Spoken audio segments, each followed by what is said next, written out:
I don't know if it's part of the park or not. I kind of just drifted into this forest. I know it's popular to sleep or study to nature sounds, and that's great as no judgment at all. Instead of just capturing sounds and making samples, I thought it would be a fun experiment to capture a really peaceful nature soundscape and do as little of a music composition to accompany it as possible so that us modern humans can engage with it for entertainment, just like we would with man-made music. Might be super weird. I'm gonna get this set up on the kayak and find a spot where I won't get blown around too much.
This is the recording in RX, and if you're familiar with this spectral view, you might notice that all of this dust is just a lot of noise, and that's what you get for trying to record in a windy place. It could have been a lot worse if the wind was hitting the mic directly. Just for comparison, this is the recording of seeing the manatee. Is just much cleaner looking.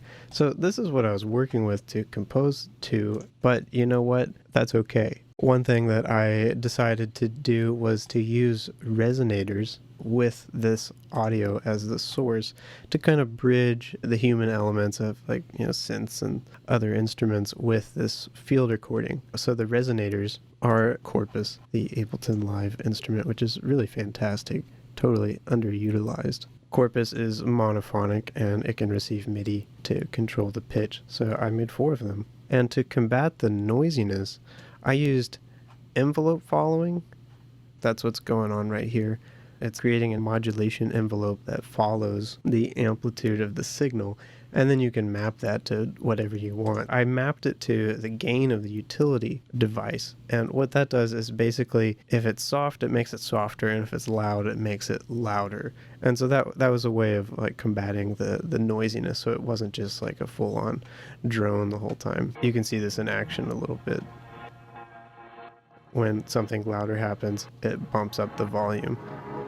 And to control all 4 resonators from one place, I'm using this MIDI track, which just has some chords in it. And that way I was able to play a chord, and then that is getting fed into my Max for Live MIDI sample and hold as the source. And then each one of these is sampling those chords on a certain voice. So this is voice 1, voice 2, voice 3, voice 4, and these are the sidechain inputs for the 4 resonators down here.